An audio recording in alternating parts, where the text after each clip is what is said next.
Olá, eu sou a Natália Prado e hoje eu falarei sobre um medo muito comum que mães carregam. O medo do filho não crescer com saúde e não ter uma alimentação adequada.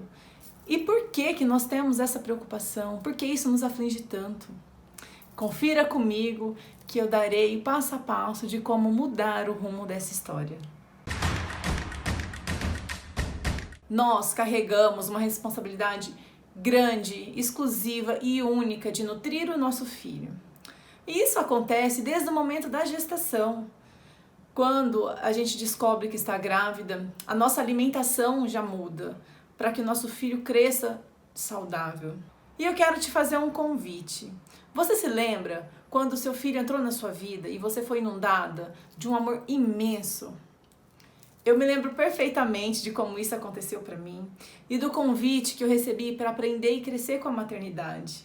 Mas aí veio os desafios, veio os medos, veio a angústia e muitas vezes eu busquei fora respostas que estavam dentro de mim. E o medo que mais me perseguia era o medo dos meus filhos não crescerem saudável e não terem uma alimentação adequada. Até 1 ano e meio, os meus filhos comiam de tudo.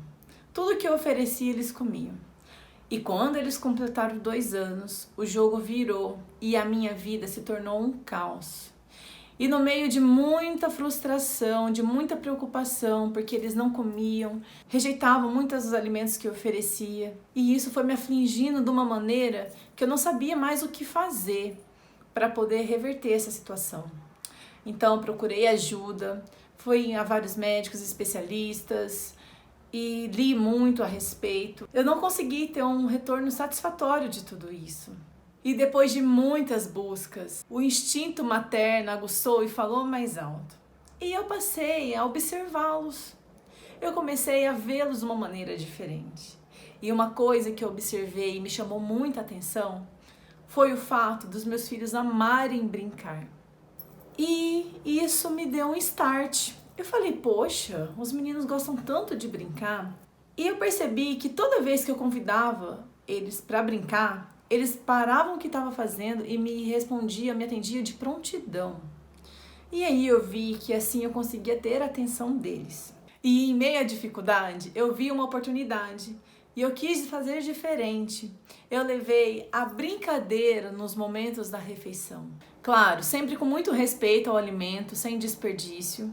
Era mesmo o ato deles entenderem que aquilo ia trazer prazer para eles. Por isso a brincadeira, a palavra brincar, chamava muita atenção e condicionava eles a entender que aquilo ia ser satisfatório. E com isso eu consegui resultados extraordinários, não só na parte da alimentação, mas na educação e na relação familiar. O ato de brincar, envolvê-los naquele mundo da magia, das histórias, do encantamento, fez com que os meus filhos diminuíssem a seletividade, fez com que os meus filhos respondessem melhor à aceitação dos alimentos que eu oferecia. Não era só eu apresentar um prato colorido, divertido, montado para eles. Com isso, eu estava ajudando eles a desenvolverem o paladar, a textura, a cor dos alimentos, a aprender a educação à mesa. E depois que eu mudei a maneira de apresentar os alimentos, eles passaram a comer melhor, com prazer, e hoje praticamente eles comem tudo que eu ofereço. E quando eu queria que eles experimentassem algo novo, eu já falava que ia ter a surpresa do dia. Eles ficavam ansiosos esperando. Eu montava a mesa, eu preparava um altar àquela mesa, deixava bem atrativa aos olhos, porque nós seres humanos, nós somos visuais, e a criança, ela também precisa ser estimulada visualmente para poder despertar o interesse, para que seja aquilo algo encantador a ela. E depois que eu entendi isso, tudo ficou mais fácil para minha compreensão. Deixava eles na sala, ia para a cozinha, preparava o alimento. Aí eu colocava eles na mesa, sentadinhos, pedia para que eles esperassem até eu voltar e pedia para que eles fechassem os olhos. E na hora que eu falava, surpresa, eles abriam os olhos e se deparavam com um prato. Pode abrir a surpresa de hoje! São os meus príncipes, gente! Hoje eles estão comendo o pequeno príncipe. Quem são meus príncipes aqui em casa? Quem mais? O Vicente, o Teodoro e o Bernardo. E eles tinham que decifrar o que estava no prato. Não só decifrar o que estava no prato, eu mostrava a importância dos alimentos, porque eu entendi que não adiantava eu mostrar de outra forma. É muito difícil compreensão. Ai, tem que comer porque tudo que está no prato, porque lá na África a criança passa fome. A criança não sabe onde é a África, a criança não sabe o que é ter fome. Você, eu, nunca deixamos os nossos filhos passarem fome. Isso eles esperavam ansiosamente. Quando eu não fazia surpresa, eles falavam: mamãe, não vai ter surpresa hoje? Aí eu ia lá correndo na cozinha, preparava de novo o prato. E o mais legal de tudo isso é o fato simples, a simplicidade de você ter tudo na sua casa. Não é nada algo extraordinário que você precisa encontrar os alimentos certos. Não. E a aceitação deles mudou. A minha vida mudou a partir do momento que eu entendi isso, que eu tirei toda a culpa, todo o peso dos meus ombros e entendi e entrei nessa brincadeira com eles. E para que isso fique mais claro na sua cabeça, a alimentação é como uma plantação. E para a gente colher algo, nós temos que seguir algumas regras. Mas tem uma época muito certa de começar a colocar a semente para que ela germine de uma forma saudável.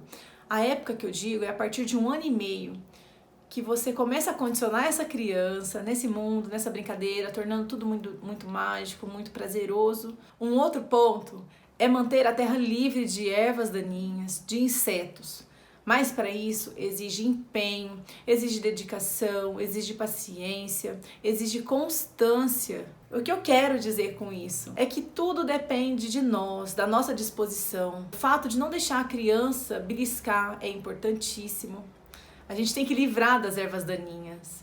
Aquele alimento que não faz bem, tira os insetinhos que estiver rondando, deixa ele sentir fome, estimule ele mais. Deixe com que ele brinque mais, para que quando ele receber o alimento, ele já está pronto, ele já está preparado para isso.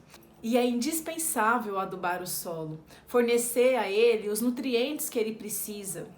É o condicionamento da criança, a gente condicionar essa criança que é saudável, que aquilo vai fazer com que ela cresça melhor, que ela tenha força para correr. Não basta apenas plantar.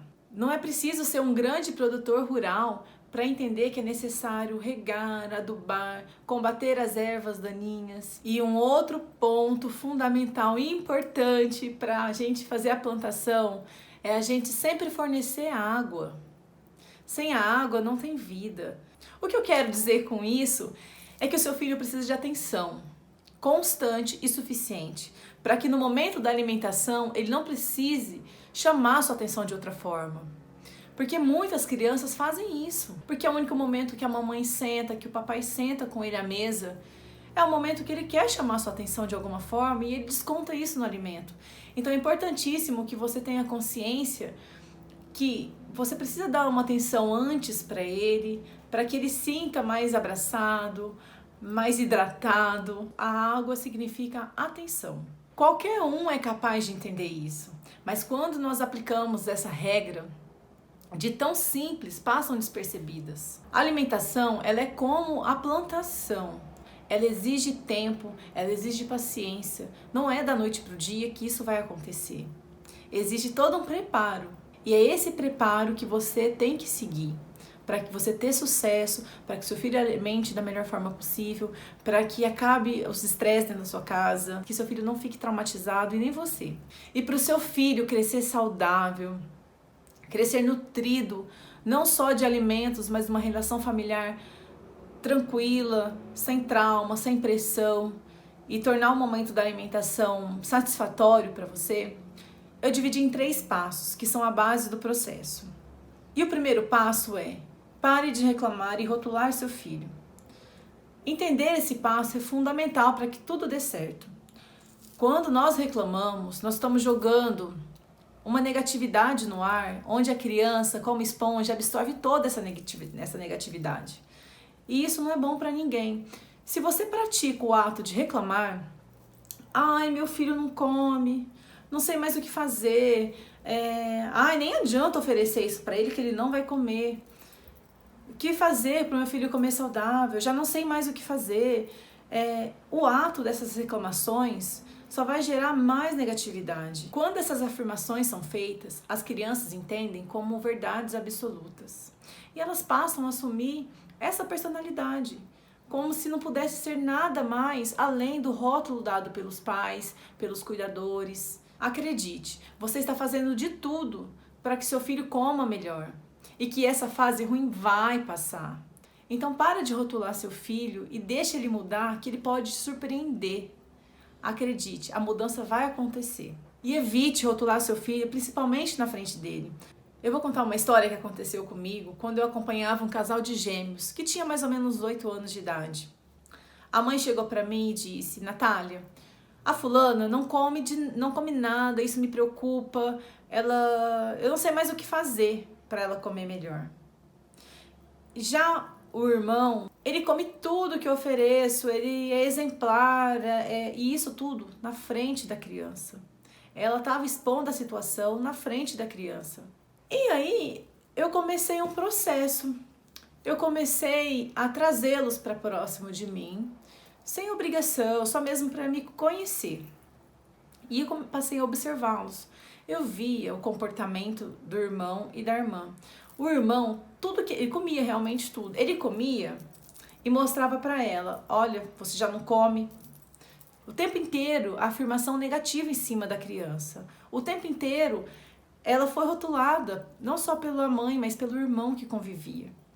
E aí, numa outra oportunidade, eu fiz uma dinâmica com eles que eu sentei ao lado dela e fui conversando, uma forma bem descontraída, né?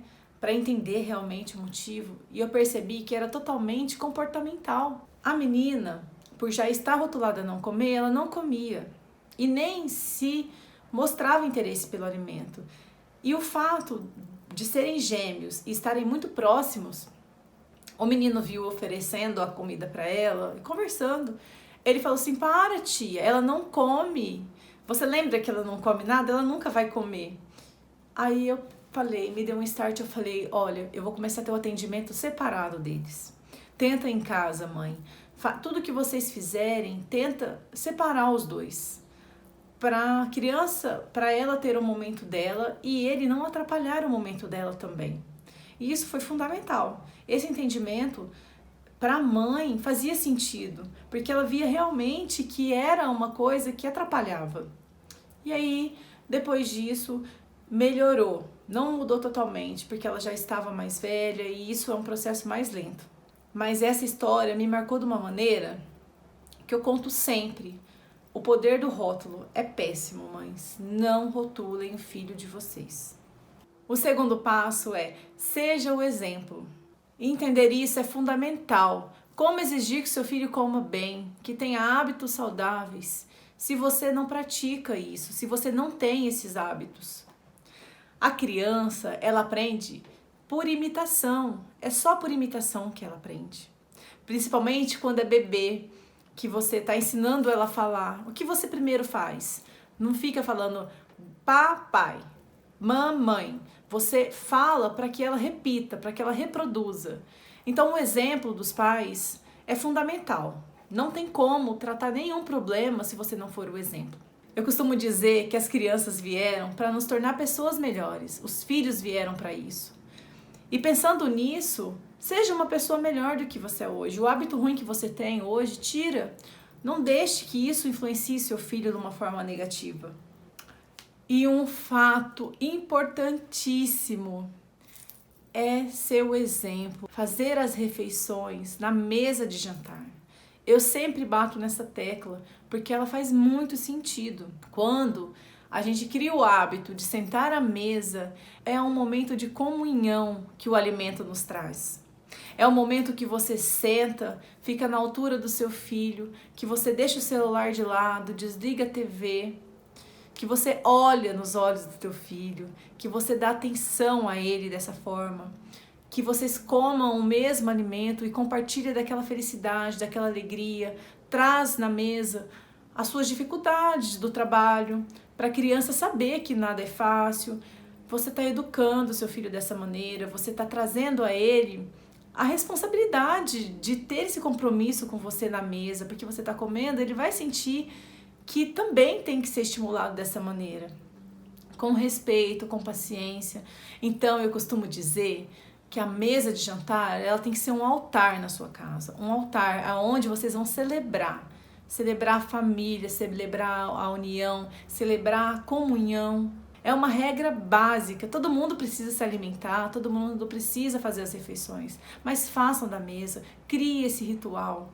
Vocês vão ver o impacto que isso tem, como gera impacto, o fato de estar à mesa, a responsabilidade que isso traz à criança. Quando utilizamos a mesa para comunhão por meio do alimento, nós desenvolvemos uma mente mais inteligente, um corpo mais saudável, um espírito mais forte e a gente se torna uma pessoa mais feliz. O terceiro passo é criar um vínculo com seu filho. Mesmo o mais ocupado dos pais, não pode faltar esse momento. Um momento de brincar, de abraçar, de fazer carinho, de fazer cócegas, de rir junto, de olhar para os olhos dos seus filhos e ver a angústia que ele está sentindo. Esse momento de interação em família é importante, porque aí você vai estabelecer aquele vínculo afetuoso, ele vai saber que ele pode contar com você e que você tá lá para isso. Essa conexão de mãe e filho vai fazer com que seu filho tenha uma inteligência emocional, que ele tenha habilidades de lidar com situações difíceis no futuro, que ele tenha mais resiliência e que ele se torne um ser humano maravilhoso. Toda a riqueza e melhores escolas não compensarão o fato dos teus filhos terem pais ausentes e com dificuldade de ter esses momentos afetuosos e divertidos. Tá gostoso, filho? Jantar? É? Tá, Theo? Já destruí. Já destruiu, eu sei. A importância do vínculo entre mãe e filho é fundamental. E se você gostou desse vídeo, ele fez sentido para você, deixa aqui o seu curtir, se inscreva no meu canal, deixa aqui no comentário a sua dúvida que vou responder para você. E o mais importante, compartilhe isso com quem precisa, para que o mundo conheça o quão é importante que seu filho seja saudável, não só o filho, mas a família inteira esteja saudável. E me acompanhe em todas as mídias sociais, que estarei constantemente, diariamente, postando conteúdos para você. Obrigada e até a próxima.